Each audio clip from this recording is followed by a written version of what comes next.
में बिकते हैं। कब शबरी काशी को धाई, कब पढ़े आई गीता, साचे मन के मीता, रघुवर साचे मन के मीता। रावण जैसा ज्ञानी राम को ना पहचान पाया, और सबरी जैसी अनपढ़ एक माता जो जंगल में रहती वो राम को पहचान गई। रावण नहीं पहचाना, इसमें भी राम की लीला है, और सबरी पहचान गई, इसमें भी राम की लीला है। आप नहीं पहचानते भगवान को, आप भगवान की भक्ति नहीं करते, इसमें भी ईश्वर की मर्जी है, और आप भगवान की भक्ति करते हैं, इसमें भी ईश्वर की मर्जी है। आपसे कराना चाहते हैं और इनसे कराना नहीं चाहते। भगवान अपना प्रेम, अपनी भक्ति सबको थोड़ी देते हैं।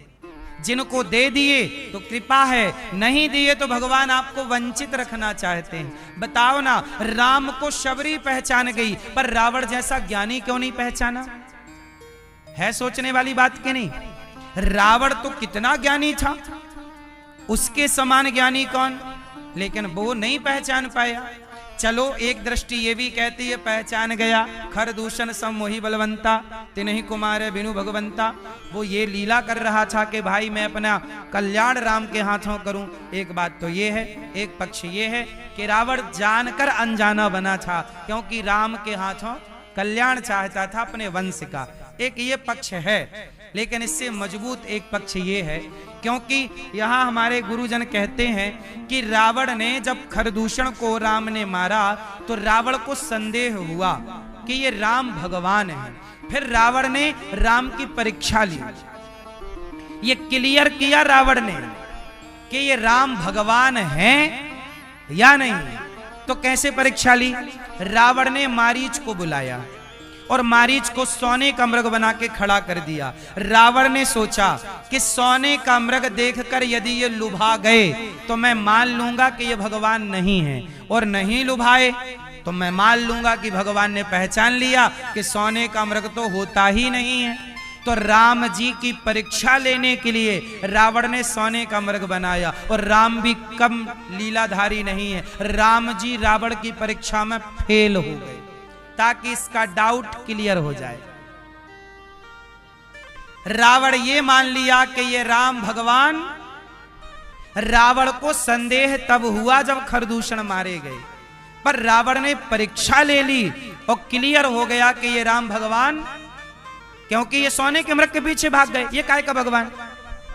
राम जी जानकर फेल हो गए। राम जी, अब दूसरा उदाहरण समझो कि भगवान कृष्ण ने 17 बार जरासंध को हराया, बोलो हाँ, और 18वीं बार भाग गए मैदान छोड़ के। अब जरा सोचो कि 17 बार कृष्ण हराते हैं और 18वीं बार खुद मैदान छोड़ के, क्यों? क्यों? अब आप कहोगे कि भगवान में कोई बल नहीं है। नहीं, इसके पीछे का रहस्य जानो। भगवान जो भी करते हैं उसके पीछे कार्य है तो कारण जरूर है, कार्य है तो कारण जरूर है। जरासंध ने ब्राह्मणों को बंदी बना लिया, कहा बताओ पंडित जी अब हम युद्ध करने जा रहे हैं, बताओ पंचांग क्या कहता है, ग्रह नक्षत्र योग क्या कहते हैं, हम जीतेंगे कि हारेंगे।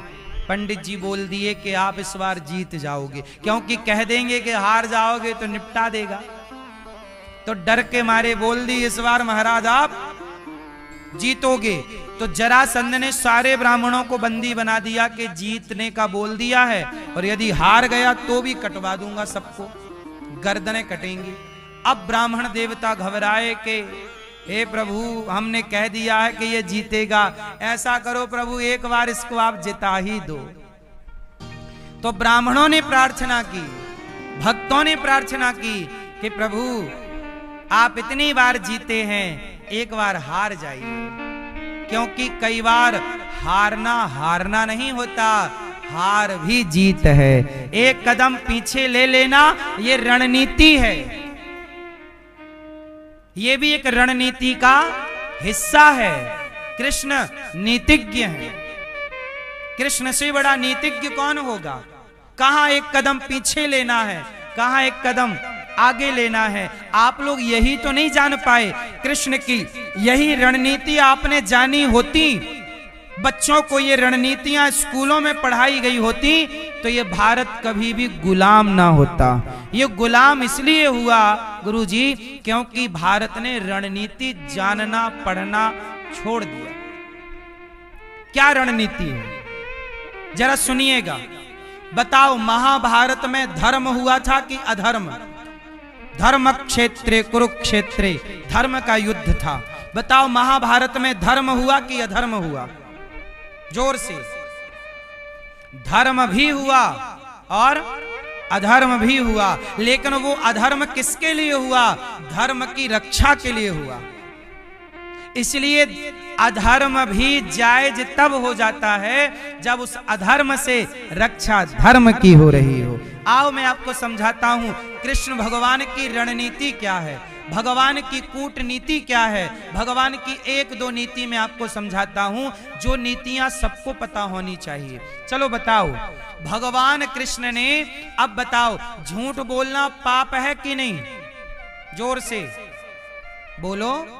झूठ बोलना पाप है, नदी किनारे सांप है। झूठ बोलना पाप नहीं। असत्य सम पातक पुंजा, नहीं असत्य सम, असत्य से बड़ा कोई पाप नहीं है। नहीं असत्य सम पातक पुंजा, धर्म न दूसर सत्य समाना, आगम निगम पुराण बखाना। सत्य ही सबसे बड़ा धर्म है, यही हमारे वेद पुराण कहते हैं। ये स्वयं भगवान कहते हैं, वेद कहते हैं सत्यम ब्रूयात। अब जरा एक बात बताओ, जहां सत्य बोलने की बात हो वहां भगवान कृष्ण बोल रहे हैं धर्मराज युधिष्ठिर से कि जरा गुरु द्रोणाचार्य से कह दो कि अश्वत्थामा मारा गया। अब भगवान खुद झूठ बुलवा रहे हैं कि नहीं? उत्तर दो। क्यों भैया? भगवान स्वयं धर्मराज से क्या बुलवा रहे हैं? अश्वत्थामा मरा नहीं था और भगवान कह रहे हैं मार दो। कह दो कि मर गया। क्यों? धर्मराज बोले मैं नहीं बोलता झूठ। तो फिर अश्वत्थामा नाम का हाथी मारा और बोले अब बोल दो कि अश्वत्थामा मारा गया। हवा फैलाई गई कि अश्वत्थामा मारा गया। गुरु द्रोणाचार्य ने धर्मराज से पूछा युधिष्ठिर आप बताओ, सत्यवादी हो, बताओ धर्म ये अश्वत्थामा मारा गया? तो कह दिया अश्वत्थामा मारा गया। धीरे से बोला नरोवा कुंजरोवा। तब तक भगवान ने शंख बजा दिया। तो गुरु द्रोणाचार्य को यह सुनाई ही नहीं पड़ा कि नरोवा कुंजरोवा, कि वो नर था कि हाथी था। अब यहां एक सवाल खड़ा हो गया भगवान कृष्ण पर कि आप ही कहते हो सच बोलो, आज आप ही झूठ बुलवा रहे हो। तो मैया बताओ झूठ बोलना पाप है कि नहीं? आपको नीतियां पता है? झूठ नहीं बोलना चाहिए, परंतु कहां झूठ बुलवाया? युद्ध में झूठ बुलवाया। क्यों बुलवाया? निर्दोष सेना को गुरु द्रोणाचार्य मार रहे थे, रौंदे जा रहे थे। यदि आपके झूठ बोलने से हजारों निर्दोषों की रक्षा हो रही है, प्राणों की, तो बताओ वो झूठ सच से बड़ा है या नहीं?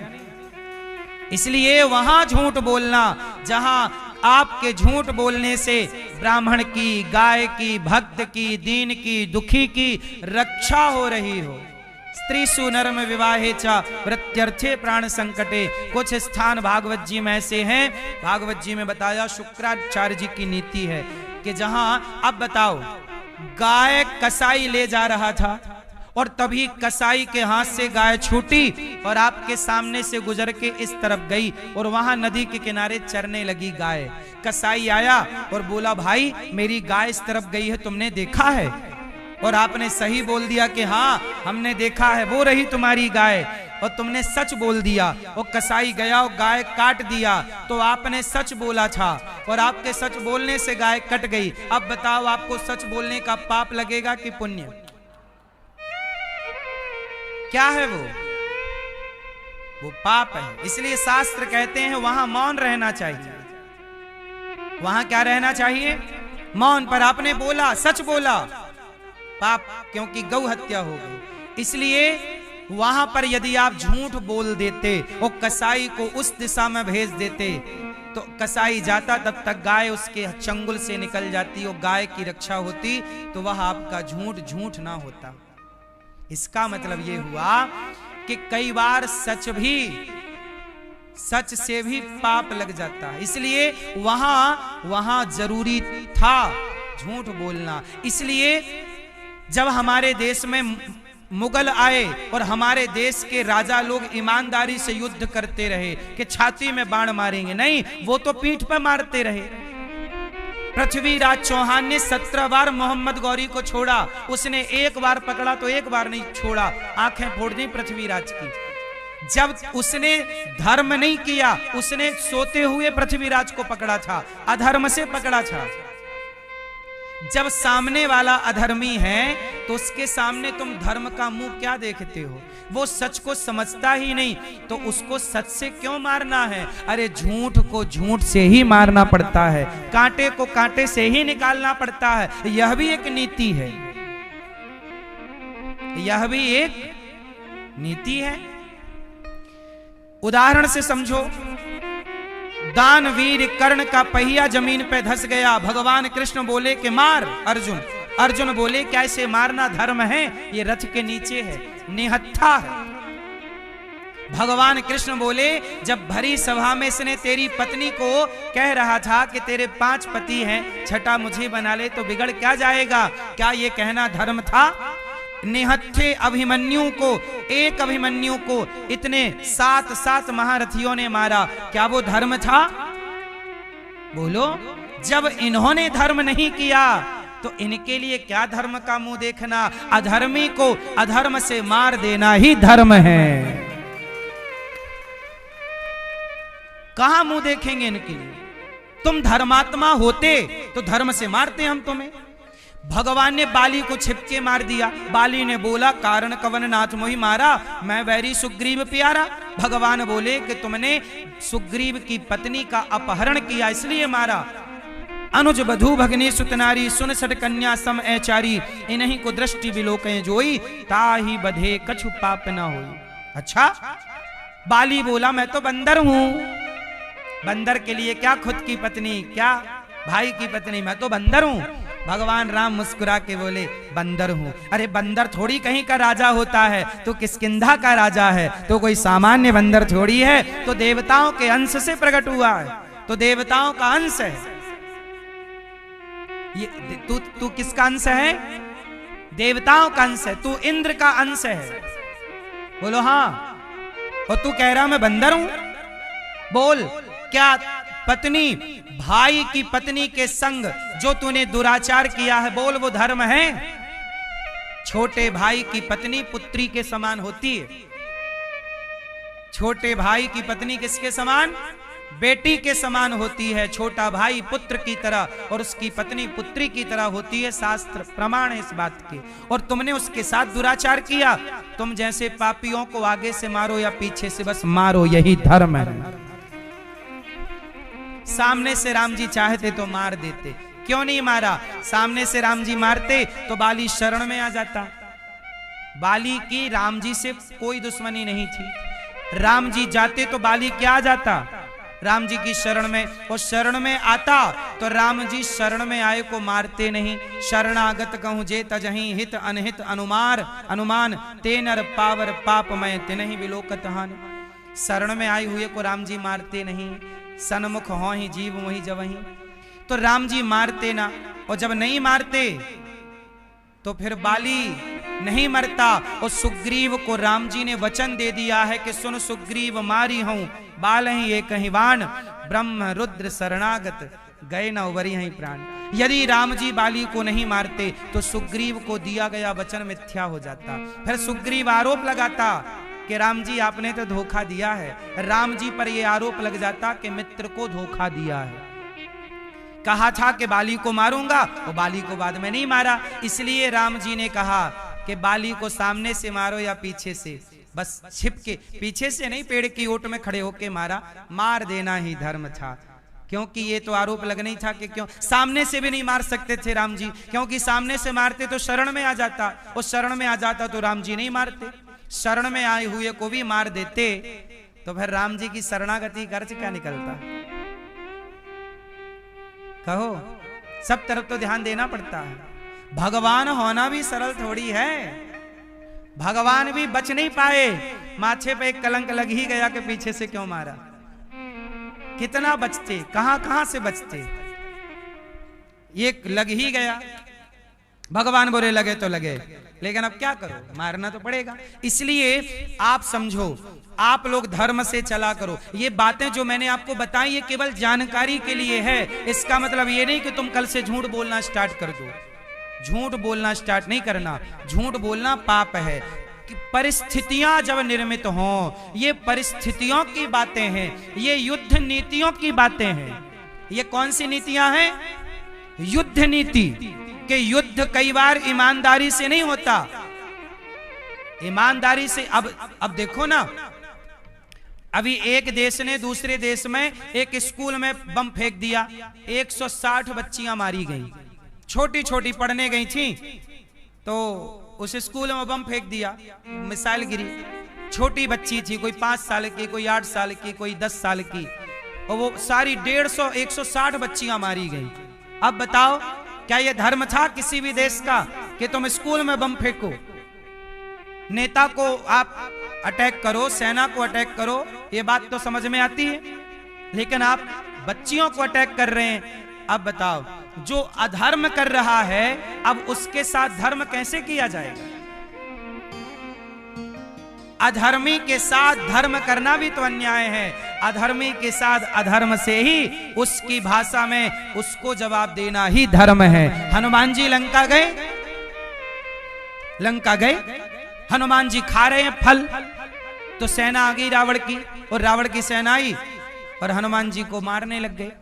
तो हनुमान जी ने पकड़ा और पकड़ के ऐसे कर दिया, ऐसे पकड़ के जमीन में घिस दिया, मार दिया। रावण बोला, क्यों बंदर, मेरी सेना क्यों मारी? हनुमान जी बोले, सुन रावण, मैंने किसी को नहीं मारा।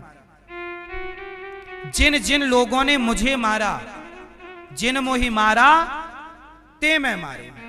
मैंने किसी को नहीं मारा, जिन्होंने मुझे मारा मैंने उन्हें। ये नीति है। ये क्या है? क्या है? नीति। ये युद्ध की नीति है। मैं किसी को नहीं मारता, पर जो मुझे मारेगा, जो मुझे छेड़ेगा, छोड़ने का नहीं। यही नीति है, यही धर्म है। इसलिए सामान्य बोलचाल में, सामान्य जिंदगी में धर्म का पालन करो। परंतु जहां आपको युद्ध नीतियां समझनी हो, युद्ध करने, जब आप प्रधानमंत्री बने, राष्ट्रपति बने, आप सेनापति बने, तब के लिए आपको इन नीतियों का ज्ञान होना चाहिए। जो बात मैं आप लोगों को बता रहा हूं, ये बातें नेताओं को पता होना चाहिए। और नेताओं में भी उन नेताओं को नहीं जो अपनी पब्लिक के साथ झूठ बोलने लग जाएं। उन नेताओं को, जिन नेताओं को जरूरत पड़ने पर युद्ध की तैयारियां करनी पड़ सकती हैं। ये युद्ध की नीतियां हैं। हमारे यहां तो युद्ध हुए हैं, तो उनसे सीखा जा सकता है कि यहां पर क्या निर्णय लिया जाए। इसलिए राष्ट्र को बचाना है तो सुरक्षा चाहिए, और सुरक्षा नीतियों से होती है, रणनीतियों से होती है। इसलिए आप लोगों से मेरी प्रार्थना है कि भगवान की कोई भी लीला बिना कारण के नहीं होती। आप चूंकि समझते नहीं हैं, भगवान पर उंगलियां खड़ी करने लग जाते हैं। भगवान भगवान है।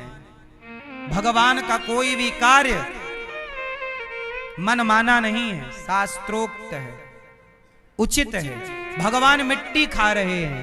मैया ने कहा, लाला चल मुंह खोल, तब भगवान ने कहा, ना हम भक्षितवानम्ब सर्वे मिथ्या विशंसिना। हे मैया, सब गलत कह रहे हैं, मैंने माटी नहीं खाई। अच्छा, तूने माटी नहीं खाई? मुंह खोल। आ, जरा सा मुंह खोला तो इतने से मुंह में भगवान ने पूरा। मैया तुझे भरोसा नहीं है तो ले, समक्षम पश्य में मुखम, मेरा मुख तो आपके समक्ष है, देख लो। मुंह खोला, इतने से मुख में पूरा ब्रह्मांड नजर आए। पहले माखन चुराते हैं, फिर मुंह खोल के ब्रह्मांड दिखाते हैं। क्यों?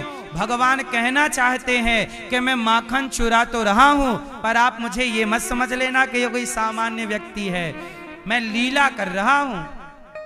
कई बार कोई बड़ा व्यक्ति सामान्य बातें करे, सामान्य लीला करे तो आपको लगता है ये तो ऐसा ही है, ये तो ऐसा ही है। नहीं, भगवान लीला सामान्य कर रहे हैं। गर्ग संगीता में एक कथा मैंने एक जगह पढ़ी कि एक बार दुर्वासा जी आए यहीं वृंदावन। कहा कि क्यों भैया, मैंने सुना है कि हमारे भगवान ने अवतार लिया है, नंद का छोरा है, जरा दर्शन कराओ। तो यमुना के तट पर भगवान नंग धड़ंग होके खेल रहे थे। छोटे से भगवान 5 साल के रहे होंगे और नंगे, और सारे बच्चे नंगे, और नंग धड़ंग पानी में जाएं, फिर बालू में उल्टा लेट जाएं, ऐसे गोल गोल लेटे, पूरे में बालू चिपक जाए, फिर पानी में डूब जाएं, फिर आ जाएं। तो कन्हैया ही सारे बच्चे नंगे थे। तो बच्चे होते हैं। दुर्वासा जी बुलाए, ए यहाँ बच्चा, ये बताओ कि नंद का छोरा कहाँ है। तो वो नंद का छोरा भगवान कृष्ण से ही पूछ रहे हैं दुर्वासा जी। तो कन्हैया बोले, बाबा का करनो है नंद को छोरा को। अरे मैंने सुन राखी है लाला कि भगवान प्रकट भय है, मैं वह भगवान को दर्शन करूं।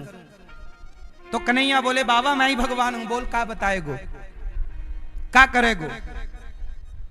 दुर्वासा जी बोले, हे भगवान ये नंग धड़ंग बालू लिपटी है और पानी में नहा रहे हैं और बाहर आके फिर लौट रहे हैं और फिर घुस जा रहे हैं। बाबा बोले, ये छोरा है नंद का। मुह्यंत यत सूर्य, भागवत जी के प्रारंभ में ही कह दिया। क्या कह दिया? मुह्यंत यत सूर्य, क्या कह दिया कि जिस परमात्मा की भागवत की कथा हम आपको सुनाने जा रहे हैं, उन्हें बड़े बड़े यत्सूरी ब्रह्मा मोहित हो गए, इंद्र मोहित हो गए, ऋषि मुनि मोहित हो गए। जिन्हें ब्रह्मा ना समझे उन्हें हम जैसे लोग क्या समझेंगे, कितना समझेंगे। वही समझ पाए जिन्हें स्वयं भगवान समझाना चाहे। सोई जाने जहि देहु जनाई, जानत तुम्हें हो जाए। तो दुर्वासा जी बोले, छोरा ये नंद को लाला कहाँ है? तो कन्हैया बोले, मैं ही हूं नंद को लाला, बाबा बोल। तो दुर्वासा जी बोले, आप हो? डाउट हुआ, ये भगवान नहीं हो सकता, ये सब ऐसे ही है। तब भगवान ने जम्हाई ली, अपना मुंह खोला, और जैसे ही मुंह खोला, नंग धड़ंग हैं, बालू लिपटी है, और मुंह खोल रहे हैं, और मुंह खोला तो पूरे के पूरे दुर्वासा जी अंदर समा गए भगवान के मुख में। कहां समा गए? भगवान के मुख में। और भगवान के मुख में जब गए तो अंदर देख रहे हैं कि अनेक सृष्टियां चल रही हैं, अनेक लीलाएं चल रही हैं। अंदर भी देखा कि एक दुर्वासा जी पूछ रहे हैं बालक, ये नंद को छोरा कहाँ है? जो बाहर घटना देखी वही घटना भीतर देखी।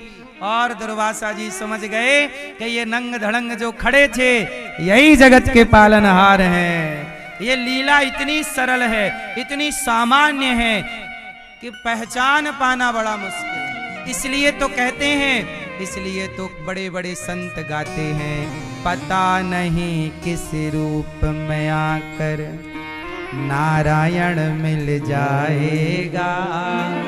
वो निर्मल मन के दर्पण में वह राम का दर्शन पाएगा। पता नहीं किस रूप में आकर नारायण मिल जाएगा।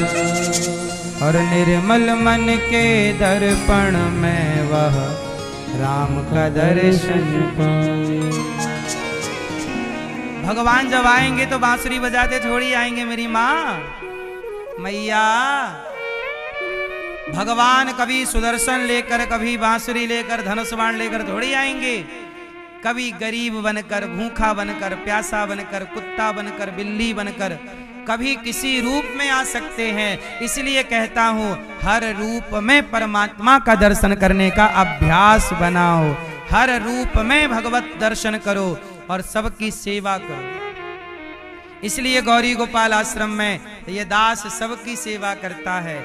हजारों भक्त नित्य प्रसाद पाते हैं, क्योंकि पता नहीं किस रूप में भगवान आए। सवेरे सवेरे हजारों संत आते हैं, सब संतों को भरपेट भोजन मिलता है।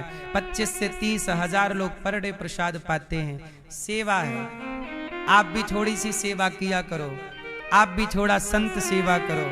कल की सेवा आप भी कर सकते हैं कि कल का साधु सेवा, संत सेवा, अन्नदान आप करेंगे। क्योंकि आप सबके सहयोग से यहां पर गौरी गोपाल आश्रम में सेवाएं चलती हैं। आप गौरी गोपाल आश्रम में आपके सहयोग से 312 वृद्ध माएं रहती हैं। आप भोजन कराते हैं तो माँ को भोजन मिलता है, नाश्ता कराते हैं तो माँ को नाश्ता मिलता है। आप भी नहीं कराएंगे, नहीं सहयोग करेंगे, कौन करेगा? आप सबके सहयोग से यहाँ गौ सेवा गुरुकुल में 150 बच्चे पढ़ते हैं। अभी एक स्कूल बना रहे हैं, विद्यालय, कक्षा 1 से लेके 12वीं तक। आपका ये बेटा, आपका ये दास अनिरुद्ध, हम एक विद्यालय बना रहे हैं कक्षा 1 से लेके 12वीं तक, CBSE बोर्ड का, जहां शिक्षा भी होगी और भारतीय संस्कार भी दिए जाएंगे बच्चों को, और निःशुल्क होगी शिक्षा CBSE बोर्ड की, जहां 5 से 7 हजार बच्चे पढ़ेंगे। ऐसे विद्यालय की नींव रखी जा रही है। आप भी सहयोग नहीं करेंगे तो इन अच्छे कार्यों में सहयोग कौन करेगा? आओ हम सब मिल करके इस देश की सेवा करते हैं। देश की सेवा क्या है? क्या है सेवा? सेना में जाके बॉर्डर में खड़ा होना ही केवल सेवा नहीं है।